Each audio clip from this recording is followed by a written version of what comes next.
Welcome to N24 news. రాష్ట్రంలో రవాణా శాఖ అభివృద్ధికి ప్రభుత్వం కీలక చర్యలు చేపడుతోంది. మంత్రి పొన్నం ప్రభాకర్ మాట్లాడుతూ చెక్ పోస్టులను రద్దు చేసి పారదర్శక సేవలను అందిస్తున్నామన్నారు. అవినీతి తగ్గించడమే లక్ష్యంగా నిర్ణయం తీసుకున్నామన్నారు. ప్రభుత్వ ఉద్యోగులకు 20% సబ్సిడీతో ఈవీ వాహనాలను అందజేస్తున్నట్లు వెల్లడించారు. భవిష్యత్తులో కాలుష్యాన్ని తగ్గించడంలో ఇది కీలక పాత్ర పోషిస్తుందన్నారు. ప్రజలు కూడా ఎలక్ట్రిక్ వాహనాలపై మొగ్గు చూపాలని సూచించారు. గౌరవ శాసనసభ్యులందరూ కూడా మరి వాహనాలు ఈవీ వాహనాలు కొనుక్కునే విధంగా కొంత సబ్సిడైజ్ చేసి ఇప్పటికే ట్యాక్స్ ఎగ్జామ్షన్ రిజిస్ట్రేషన్ ఎగ్జామ్షన్ ఉంది కూడా మనం అందరూ కూడా రోల్ మోడల్ కాబట్టి ఈవీ వెహికల్స్ కొనుక్కునే విధంగా మరి సభా వ్యవహారాల శాఖ మంత్రి గారు ఉన్నారు. వారి ద్వారా నేను గౌరవ ఆర్థిక మంత్రిని కోరుతా ఉన్న అందరికీ 119 ఎమ్మెల్యేలకు ఎమ్మెల్సీలకు మరి ఈవీ వెహికల్స్ అందరికి అధికారులకు కూడా ప్రభుత్వం కూడా ఈసారి ఈవీ వెహికల్స్ కు సంబంధించి కొత్త ప్రొక్యూర్మెంట్ చేసినప్పుడు మొత్తంగా ఈవీ వెహికల్స్ కొనుగోలు చేసేటువంటి ఒక ప్రక్రియ తీసుకున్నది అధ్యక్ష. ఆక్సిజన్ సంబంధించి మనం ఈ రోజు ఎక్కడైతే ఇబ్బందికరమైతే ఉన్నటువంటిదో మనం దానికి సంబంధించినటువంటి ఇష్యూను కూడా చేసేటువంటి ఒక ప్రయత్నం చేస్తాం అధ్యక్ష. ఆటోమేటిక్ డ్రైవింగ్ టెస్టులను కూడా మాన్యువల్ ఇంటర్వెన్షన్ లేకుండా ఆటోమేటిక్ టెస్టింగ్ స్టేషన్లు, ఆటోమేటిక్ డ్రైవింగ్ స్టేషన్లు, స్క్రాప్ పాలసీస్ వారికి ఇన్సెంటివ్ ఇవ్వడం, ఈ విధంగా అనేక కార్యక్రమాలు చేస్తూ ఇంకా డిపార్ట్మెంట్ స్ట్రెంత్ చేయడానికి రవాణా శాఖలో 4 ఆర్టీఓ పోస్టులను, 113 ఏఎంవీలను, 54 కానిస్టేబుళ్లను, 20 జూనియర్ అసిస్టెంట్లను భర్తీ పూర్తయింది అధ్యక్ష. వారు గౌరవ సభ్యులు ప్రమోషన్లకు సంబంధించి అడిగినారు. ఆ ప్రమోషన్లకు సంబంధించి కోర్టులో ఒక కేసు ఉంది. ఆ కేసును మరి టెక్నికల్ నాన్ టెక్నికల్ కి సంబంధించిన అంశం మీద రిజాల్వ్ చేయమని చెప్పినాం. వాళ్ళు కోర్టు చెప్పినట్టుగా కొంత పోస్టులు పక్కనే పెట్టైనా ప్రమోషన్లకు సంబంధించి ఈ ప్రభుత్వం ఎక్కడ కూడా ఆపాలనేటువంటి మాట ఉద్దేశం లేదనే మాట మనం చేస్తా ఉన్నాం. తర్వాత కిరాయి భవనాల గురించి చెప్తున్నారు అధ్యక్ష.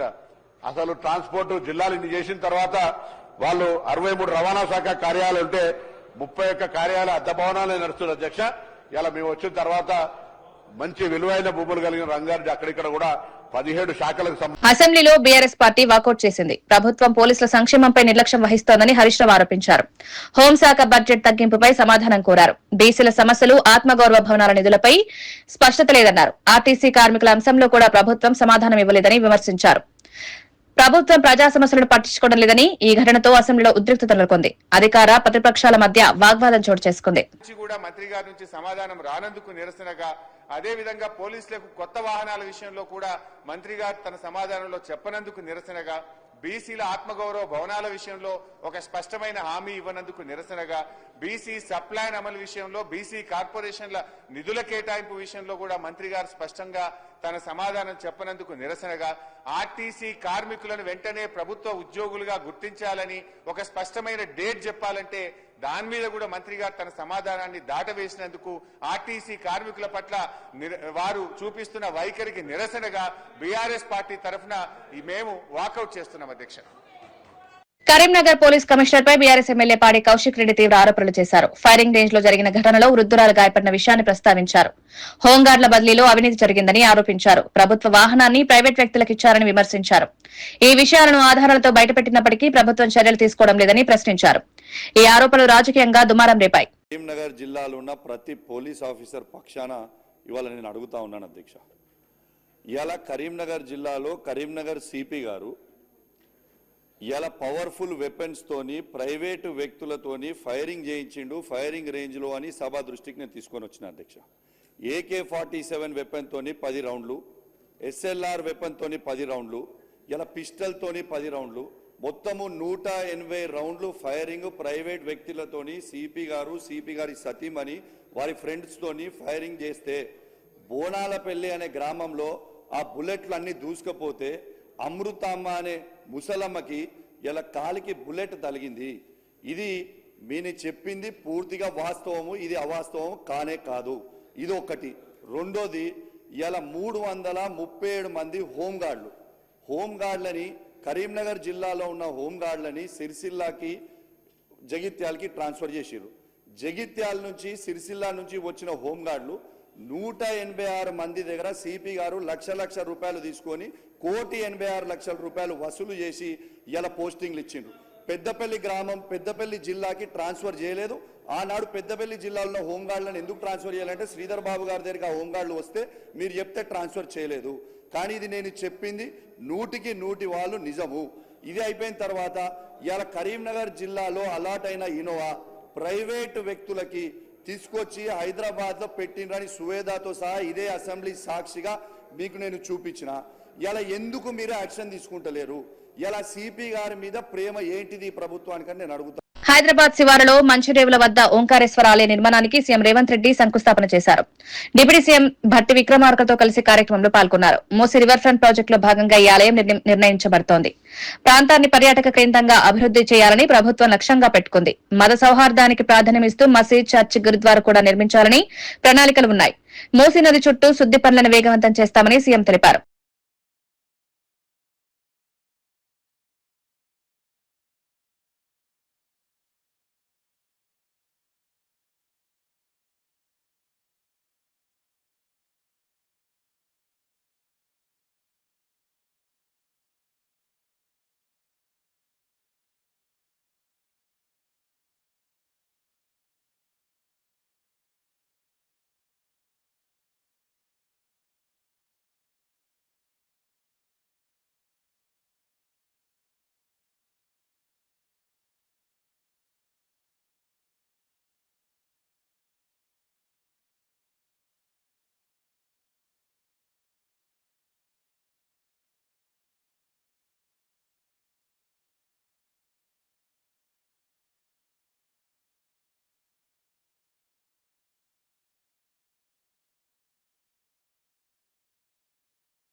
బీఆర్ఎస్ వాకౌట్ పై మంత్రి శ్రీధర్ బాబు ఘాటుగా స్పందించారు. 10 ఏళ్ల పాలనలో ప్రజా సంక్షేమాన్ని విస్మరించిన బీఆర్ఎస్ ఇప్పుడు విమర్శలు చేయడం సరికాదన్నారు.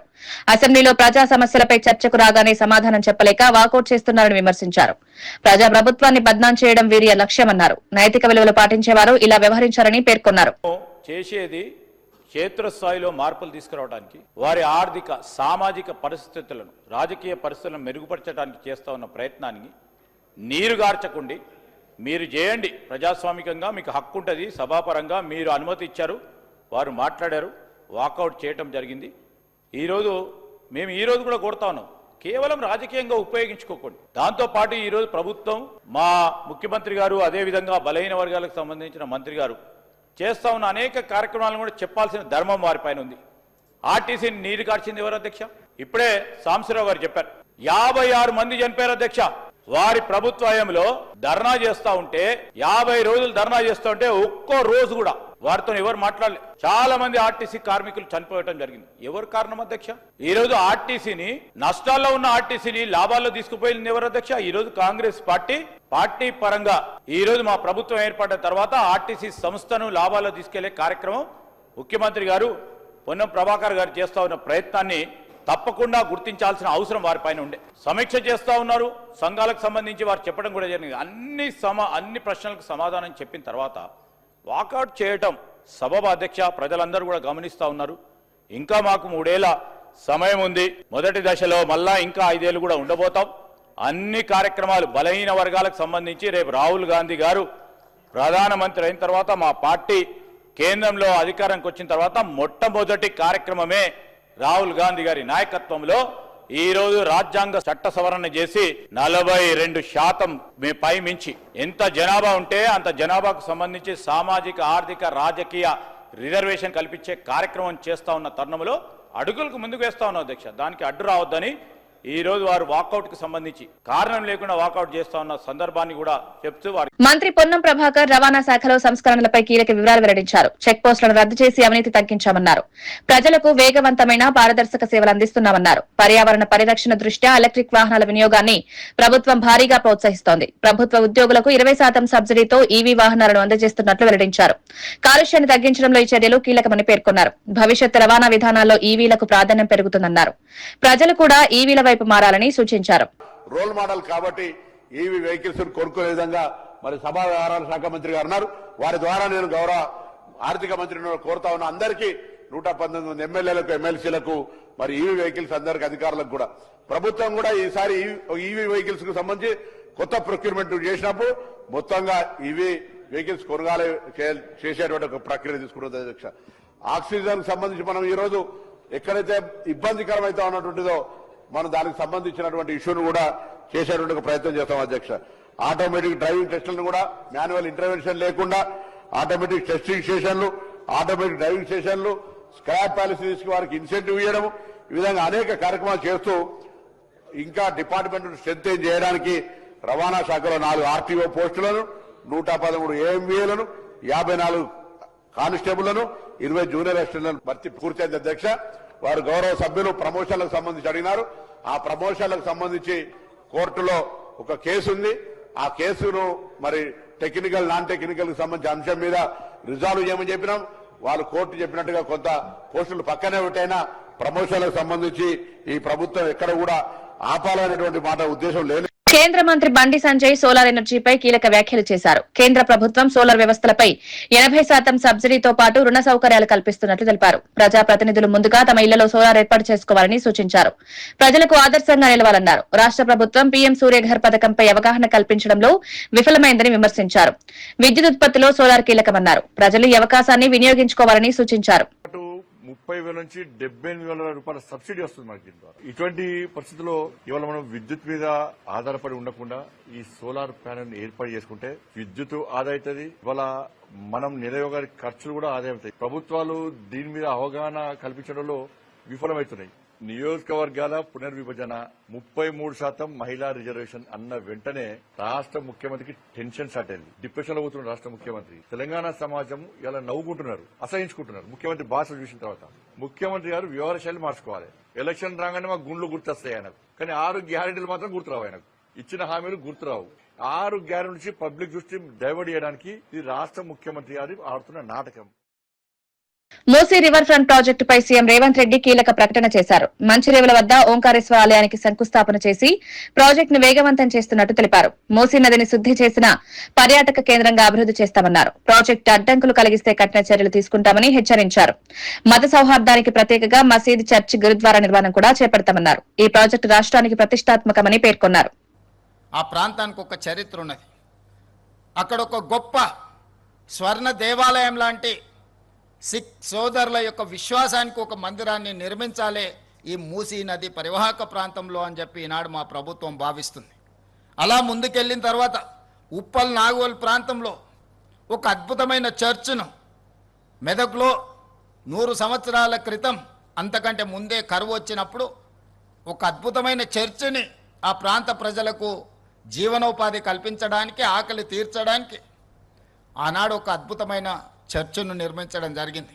ఆ స్ఫూర్తితోటి ఉప్పల్ నాగోలు ప్రాంతంలో క్రిస్టియన్ సోదరుల కోసం కూడా ఒక అద్భుతమైన చర్చ్ను నిర్మించడం ద్వారా మూసా, ఈసా నదులు వికారాబాద్ మచ్కుందా నదిలో మొదలై 240 కిలోమీటర్లు ప్రవహించి రంగారెడ్డి జిల్లా, హైదరాబాద్ జిల్లా, నల్గొండ జిల్లాలో వాడపల్లిలో కృష్ణా నదిలో కలవబోతుంది.